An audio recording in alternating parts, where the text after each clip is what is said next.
지난주에 제가 여러분들에게 말씀을 드렸던 초대교회로서의 조직교회로서 첫 시도를 하였다, 그렇게 말씀을 드렸죠. 그래서 조직교회로서 첫 시도를 하게 되었고, 그 결과는 놀라울 정도로 성과를 얻게 됩니다. 성령과 지혜가 충만하고 또한 관계 속에서 칭찬을 받는 사람들을 몇 명을 세웠어요? 7명. 그래서 이 7명은 성경에서는 사도행전 21장에 보니까 집사라고 이렇게 표현했더라고요. 7집사를 교회에서 세웠어요. 그랬더니 이 7집사가 세워짐으로 인해 가지고 교회는 더욱더 왕성해지고 하나님의 말씀은 더욱더 강력해지고 성령의 역사는 더욱더 충만해졌다. 그리고 초대교회 안에서 성령의 역사가 더욱더 강력해질 수밖에 없었던 그 이유는 성도들이 의지적인 결단을 했기 때문입니다. 수동적으로 끌려가는 그런 삶의 모습이 아니라 능동적으로 또한 자율적인 헌신을 통해서 성령 하나님의 역사를 더욱더 힘이 있고 능력 있게 하였다. 여러분들, 안 끌려가는 동물을 안 끌려가려고 하는 동물을 끌어갈 때 어떻게 돼요? 주인이 엄청 힘들죠. 가자고 그러는데 계속 뒷걸음질고 막 버티고 있어봐요. 그러면 끌고 가는 사람은 힘들기 때문에 회초리를 듭니다. 그래서 돼지는 앞에서 끌고 가지는 못해요. 어떻게 가죠? 뒤에서 회초리를 때리면서 이쪽으로 가면 이쪽 때리면 요리 가고. 그러니까 강제적으로 끌려가는 것은 매를 맞고 가든지 주인이 정말 힘들든지 이런 관건이에요. 그러나 능동적으로 자율적으로 목적을 알고 그 부르심의 의미를 알고 가는 것은 그것이 정말 힘이 있고 능력이 있어지게 될 줄로 믿습니다. 성령의 역사도 마찬가지입니다. 성령께서 은혜를 베푸시고 그 은혜 가운데 강력한 역사를 보게 만드시는데, 그들이 하나님 안에서 자율정신을 가지고 하나님의 뜻을 이루어 나가는데 하나님의 교회는 훨씬 더 강력해지고 힘이 있어졌다라고 할 수 있겠죠. 그리고 또한 초대교회 성도들이 자율적인 정신이 살아날 수 있었던 그 배경이 뭔가 봤더니, 첫 번째로 저주와 형벌, 왜 저주가 일어났고 왜 형벌 가운데 우리가 살아갈 수밖에 없는가라고 하는 분명한 인식이 있었다는 거예요. 그리고 또한 그 해결점을 찾게 돼요. 누구로부터요? 예수님으로부터. 그래서 저주와 형벌이라고 하는 그 이유, 이 세상 살아가고 있는 그 모든 것들이 저주와 형벌이라고 하는 그것에 대한 분명한 인식이 있었어요. 그렇구나, 이것을 끊어낼 수 있는 비결이 있구나 라는 것을 알게 됐죠. 또한 두 번째로 그들에게 영적 지각이 열리게 됩니다. 뭐가 열려요? 영적인 지각이 열려요. 그래가지고 내가 무엇을 대적하는지, 또 내가 무엇으로부터 속임을 받으며 살아왔는지 그것을 알게 돼요. 그래서 악한 영 어둠의 권세가 끊임없이 우리를 속이고 우리를 넘어지게 만드는데, 우리의 싸움은 혈과 육의 싸움이 아니구나, 악한 영 어둠의 권세와 더불어 대적하는 일이구나 라고 하는 것을 분명하게 인식을 했습니다. 그래서 무엇을 대적해야 될지, 이 땅에 살아가는 동안에 여러 가지 대적할 것들이 있다고 생각을 해요. 우리가 코로나를 대적합니까? 그건 대적 상대가 아니에요. 그러면 이 땅에 살아가고 있는 어떤 사람과 더불어, 관계와 더불어 그것 가운데 대적입니까? 그것이 아니에요. 성경은 무엇과의 대적이라고 그래요? 악한 영 어둠의 권세와의 대적이에요. 이것은 보이지 않습니다. 악한 영 어둠의 권세는 보이지 않는데 수없는 많은 사람들의 마음속에 자리 잡고 있고 하나님의 뜻을 거스르게 만들고 하나님 앞에 순종하지 못하게 만들며 하나님께서 원하시고 기뻐하시는 뜻이 어디 있는지를 분별하지 못하도록 만들어요. 그래서 고린도후서 4장 4절에 보니까 이 세상의 모든 신들이 혼미케 했다고 그랬어요. 그리스도의 영광의 광채가 비추지 못하도록 혼미하게 만들었다. 여러분들, 안개가 자욱할 때에 운전을 하면 100km 달리던 사람이 안개 지역에 딱 들어가는 순간 어떻게 해요? 속도를 줄이죠. 왜 그러죠? 좁은 시야각 때문에 그래요. 앞에서 뭐가 튀어나올 줄을 몰라요. 그러니까 속도를 줄여요. 속도감을 빨리 갈 수가 없게 됩니다. 그런 것처럼 이 세상의 모든 신들, 이 세상의 모든 악한 영 어둠의 권세는 우리가 명확하게 하나님의 뜻을 이해하지 못하도록, 명확하게 하나님 앞에 순종하지 못하도록 그런 방해 요소들이 작용을 합니다. 여러 가지 많은 역사를 통해서 하나님을 온전히 믿지 못하고 하나님께 온전히 순종하지 못하도록 그렇게 만든다는 사실이죠. 그래서 그러한 모든 대적 가운데 이길 수 있는 힘은 오직 예수 그리스도라고 하는 그 이름에서 발견하게 되죠. 그리고 또한 누구든지 어떠한 죄를 지었든지 예수 그리스도의 보혈 앞에 용서를 받고 용납함을 받는다는 사실을 믿게 되죠. 그래서 그들이 하나님의 계획하심, 모든 열방 가운데 하나님의 계획이 있고 그들을 구원하고자 하는 하나님의 뜻이 있다라고 하는 사실을 분명히 깨닫게 되죠. 이 영적 지각이었어요. 또 그들에게는 하늘 소망을 갖게 됐습니다. 무엇을 가져요? 하늘 소망. 하늘 소망을 갖는 사람들은 이 땅의 삶이 전부가 아니라고 하는 것을 깨닫게 돼요. 하나님을 모르고 예수 그리스도를 모르는 사람들은 이 땅의 삶이 전부인 것처럼 살아가요. 그래서 내가 얼마만큼 잘 먹고 어느 평수에 살아가며 어느 것을 누리고 살아가는 이런 것들에 대한 관심을 갖고 살아가요. 그런데 하늘 소망 가진 사람들은 이 땅에서의 삶이 전부가 아니구나. 여러분, 저기 지금 우리 교회 뒷 측면인가요?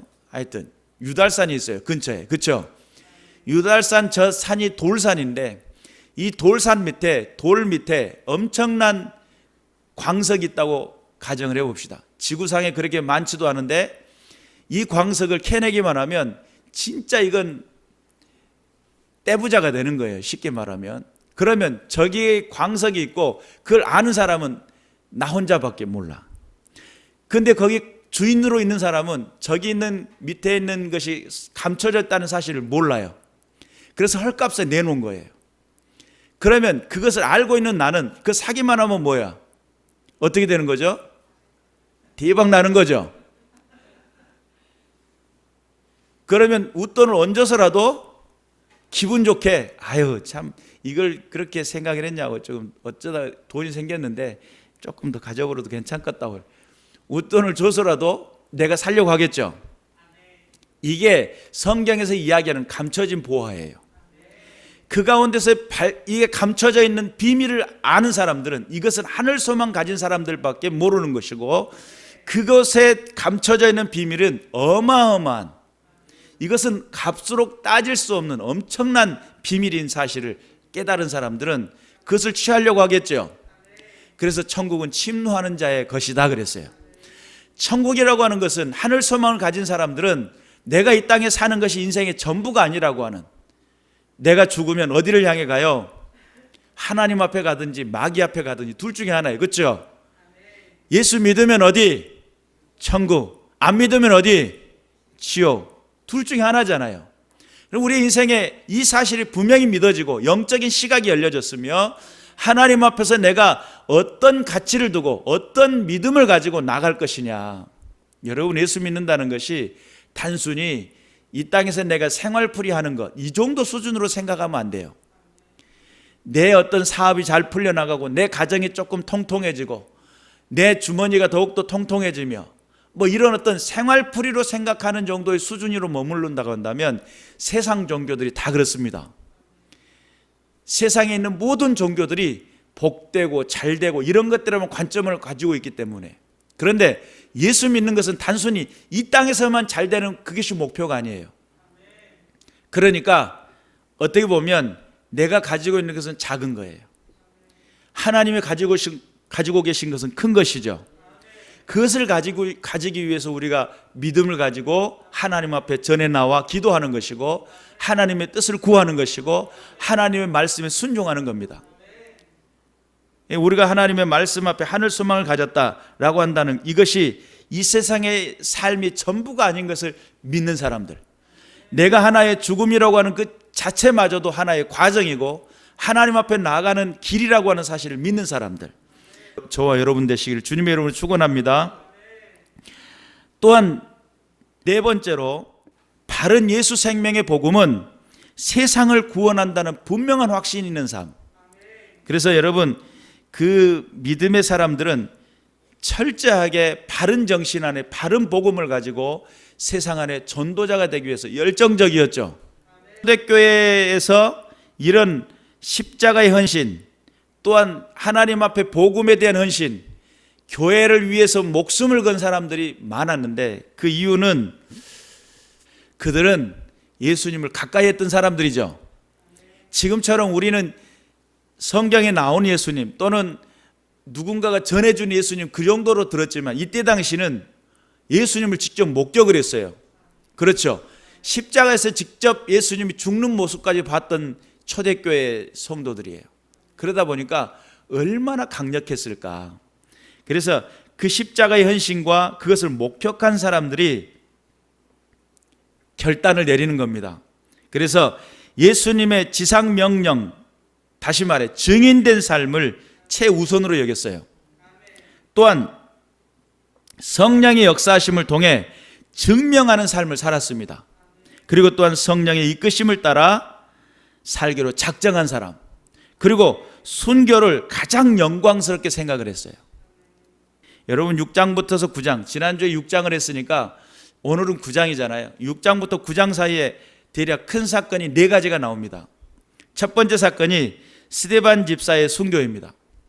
그런데 스데반 집사가 은혜와 권능이 충만했던 사람입니다. 그래서 기사와 표적을 민간에 많이 행했다라고 성경은 이야기합니다. 그러니까 스데반 집사에게는 은사가 있었던 것 같아요. 병을 고치는 은사, 귀신을 쫓아내는 은사, 이런 것들이 당시에는 주류를 이루었어요. 그러니까 강력한 기사와 표적들을 민간에 많이 행했었다. 정확하게 어떤 은사인지는 성경은 이야기하고 있지는 않지만, 스데반 집사의 그 순교가 많은 사역들이 순교로 이어지게 만드는데, 결국은 7장에서 스데반 집사의 설교가 나오거든요. 그 설교를 쭉 들어보면 구약 성경으로부터 시작해가지고 예수 그리스도의 오시기까지 이 이야기를 일목요연하게 한 장으로 압축시켜버려요. 여러분, 이러기가 쉽지가 않습니다. 물론 요약을 잘하신 분들은 쉽게 할 수도 있겠죠. 그런데 그의 중심 속에 이것이 하나의 프레임이 되어 있는 거예요, 쉽게 말하면. 그리고 다른 데서 표현하지 않았던 광야 교회, 그러니까 출애굽해가지고 광야에 40년 동안 살았던 그 삶을 광야 교회라고 그렇게 표현을 해요. 그러니까 그가 보는 관점이 분명했죠. 그래서 그리고 난 다음에 돌에 맞아 죽게 되는데, 스데반 집사가 7장 59절에 보니까 주여 내 영혼을 받으시옵소서 그래요. 그리고 또한 60절에 이 죄를 그들에게 돌리지 마옵소서. 당시 성도들은 어떤 생각을 가지고 있었느냐, 이 집사님은 어떤 생각을 가지고 있었느냐, 내가 죽으면 우리 주님이 주님 앞에 내 영혼이 간다는 믿음이 있었어요. 그리고 내가 비록 죽지만 하나님, 저들이 지금 하고 있는 것을 정확히 모르는 거예요. 이 죄를 저들에게 돌리지 마시옵소서. 여러분, 누군가가 나를 손에만 끼쳐도 어떻게 해요? 눈에다가 독을 써가지고 쳐다보죠. 레이저를 쏘겠다는 거잖아요. 누군가 나를 음해만 하더라도 그를 죽이고 어떻게 뜯고 씹고 맛보고 즐겨야 기분이 상쾌해지는 그런 삶을 살아가는 것이 세상 사람들이라고 한다면, 예수 믿는 사람들은 과감하게 뭐를 할 줄 알아야 돼요. 하나님, 제가 몰라서 그러는 거예요. 용서해 주세요 라고 용서로 구해줄 수 있는 삶. 스데반 집사라고 하는 이 집사님은 어떤 정신을 가지고 있었을까? 성령에 감동되고 또한 지혜가 충만하며 모든 사람들에게 칭찬을 받는 사람. 그가 직분자가 되었어요. 그리고 하나님의 복음을 정확히 이해했어요. 그리고 하나님의 복음을 정확하게 선포하다가 결국 돌에 맞아 순교하는 사건이 일어납니다. 이것이 하나의 순교가 첫 단추가 돼요. 그래서 교회의 박해는 극대화되어지기를 시작하죠. 두 번째 사건은 마술사였던 시몬의 회심입니다. 마술을 행했는데 얼마만큼 많은 사람들에게 이 마술이 기가 막혀, 손은 눈보다 빠르다. 그 이야기가 영화 대사 가운데 나오잖아요. 그런데 이 사람이 마술을 행하다 보니까 마술사들은 대부분 손재주거든요. 그런데 이 사람의 그 손재주가 얼마만큼 정교했던지 많은 사람들이 그의 마술을 보며 아주 기겁을 할 정도로 놀랍다라고 그렇게 칭송을 하며 그들을 칭찬을 했어요. 그런데 어느 날 베드로의 역사라든지 사도들의 어떤 행적이라든지 안수만 하면 성령이 임하고 방언이 터지며 안진뱅이가 일어나고 막 기적들이 나타나니까 시몬이 생각할 때 자기 인기가 다 없어졌잖아요. 이거 문제가 있는데, 자기가 생각했던 그 모든 것들이 이제 다니까 이것들을 다 내려놓고 예수를 믿기로 작정한 겁니다. 가가지고는 베드로에게 그런 이야기를 해요. 물질을 가지고 돈을 많이 싸가지고 딱 갖다 드리면서 내가 누구에게든지 기도하면 성령이 임하게 해달라고. 그랬더니 베드로에게 호통당하죠. 아주 그냥 네가 물질로 하나님의 성령의 역사를 할 수 있다라고 생각하는, 그것은 네 속에 악한 것이 들어있다 막 이러면서 막 저주를 합니다. 그 물질과 함께 망할지어다 막 이럽니다. 그러니까 하나님의 역사는 물질로 되는 것이 아니다라고 명확하게 선을 긋는 거죠. 그리고 또한 그 사건을 통해 가지고 베드로에게 엄청나게 혼을 나고 그 마술사 시몬, 그 지역 일대 많은 사람들을 유혹하고 미혹했던 사람들이 완벽하게 마술이 가짜라는 것이 이제 드러나게 되고 하나님께 영광을 돌려드리는. 세 번째 사건은 뭐냐면 빌립 집사, 7집사 중에 빌립이라고 하는 집사가 있어요. 이 집사가 광야로 하나님의 성령이 이끌림을 받습니다. 그리고 난 다음에 에티오피아 여왕 간다게의 모든 국고를 맡아 주관하는 내시를 만나게 돼요. 그러니까 이 국고를 맡아 관리하는 내시가 이사야 성경을 읽고 있었는데 순한 양 같아서 라고 하는 이런 본문을 읽고 있었어요.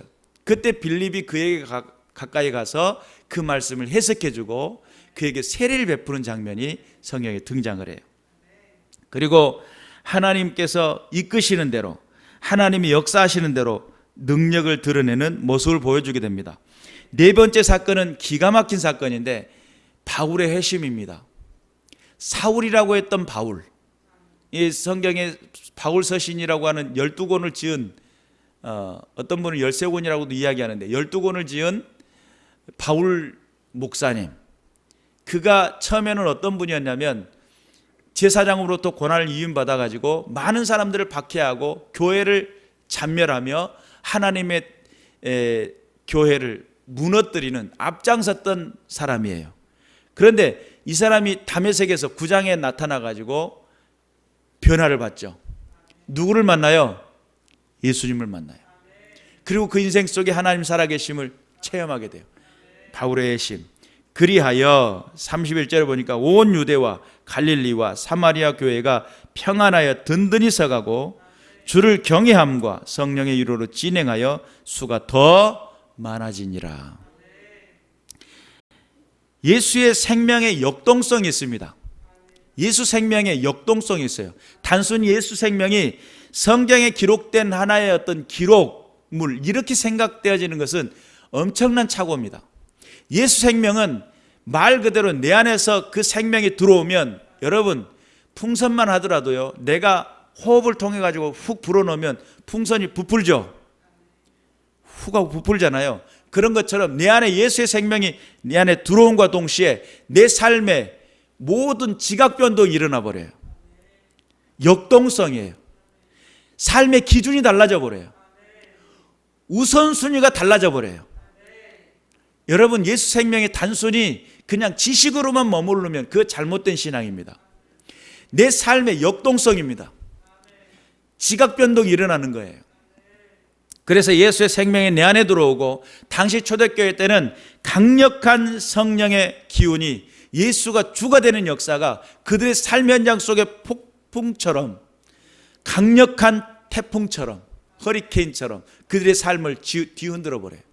그리고 그들의 중심 속에 모든 죄악으로 단단했던 것들이 다 균열이 일어나고 다 부서지게 되고, 하나님의 살아계심, 여호와의 영광이 드러나는 할렐루야죠. 또한 복음의 시급성입니다. 이 복음의 시급성은 뭐냐면 복음이 어떤 사람에게는 여유가 있어요. 왜죠? 뭐 그냥 어느 경점쯤 돼가지고 때가 되면 예수 믿는 어떤 길로 인도해져 가는 수가 있어요. 근데 어떤 사람은 금방이라도 죽게 생긴 사람이에요. 그러죠? 이 사람 그냥 놔두면 어떻게 돼요? 안 믿고 어디를 가요? 지옥 갈 확률이 있죠. 그럼 이 사람에게는 복음이 엄청나게 시급한 상황이에요. 어떤 사람은 아직 생명의 기한이 있어서 예수를 믿으라고 설득해주고 이런 어떤 과정을 거쳐가지고 예수를 믿어야 되는 사람이 있는가 반면에 성령의 강권적인 역사를 통해 가지고 예수를 믿게 만드는, 그가 지금 예수를 결단하지 않으면 그는 죽고 영원한 형벌과 영원한 지옥에 떨어질 수밖에 없기 때문에, 그러면 여러분 믿음의 성도들은 복음의 시급성을 읽을 줄 알아야 돼요.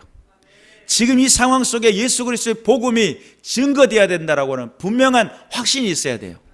그래서 여러분 안에서 영적인 각성이 열리시길 바라고, 각성이 되시길 바라고, 하나님 안에서 깨달아서 하나님께서 원하시고 기뻐하시는 뜻이 어디 있는지를 분별하는 예수 그리스도의 복음의 그 시급성이 나를 이끌어 나가는, 빌립 집사가 그랬잖아요. 광야로 자기를 이끌어 나가니까 여러분 생각을 해보세요.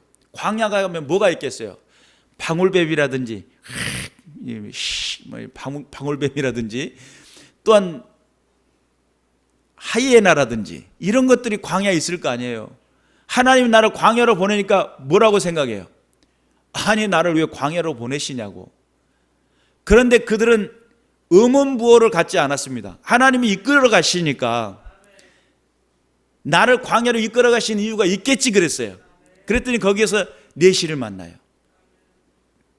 여러분 우리가 하나님의 그 복음의 그 시급성은 하나님 앞에서의 그 시급성을 깨닫는 믿음의 백성들이 하나님의 교회 안에서의 그 울타리를 쳐나가고 믿음 안에서 든든히 세워져 나갈 때에 그것은 교회가 평안해지고 하나님을 경외함이 강해지며 성령의 위로로 진행하는 날마다 수가 더해져 나가는 믿음의 교회가 될 줄로 믿습니다. 오늘날 많은 사람들이 고민과 갈등을 하죠. 세상 사람들이 우리를 어떻게 볼 것이냐, 이것에 대한 갈등입니다. 세상 사람들이 우리를 어떻게 볼 것이냐. 근데 우리는 단순히 이 세상에서 사는 것이 인생의 목적이 아니기 때문에 여러분 우리가 결단하는 것은 이때 당시는 목숨을 걸어야만 했어요. 하나님의 살아계신 역사가 얼마나 강권적인 역사를 했지만 당시의 모든 지도자들, 모든 정치인들, 모든 사회인들 교회를 미워했는데 그냥 미워한 게 아니고 돌로 쳐 죽였어요. 돌로 쳐 죽였어요. 칼로 목을 뱄어요. 이제 조금 지나면 야고보가 목베음을 당해서 순교합니다. 베드로는 거꾸로 십자가를 집니다. 바울도 목베임 당해서 죽습니다. 순교라고 하는, 어떤 사람은 사도 요한 같은 경우는 끓는 가마, 기름 가마에다 집어넣습니다. 튀겨 죽이는 장면이죠.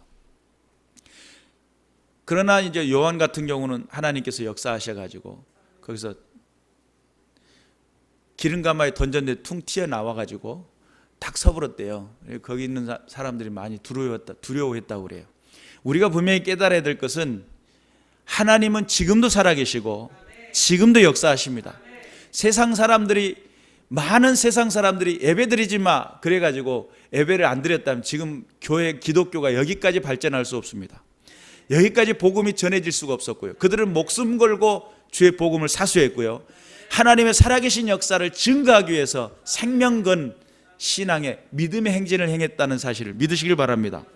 예수의 생명의 그 역동성이 저 여러분의 삶의 현장 속에 넘쳐나시길 바라고, 초대교회와 같이 복음의 시급성을 깨달은 믿음의 백성들이 든든히 세워져 나가는 하나님의 영광을 드러내는 믿음의 군사들 되시기를 주님의 이름으로 축원합니다. 기도하겠습니다.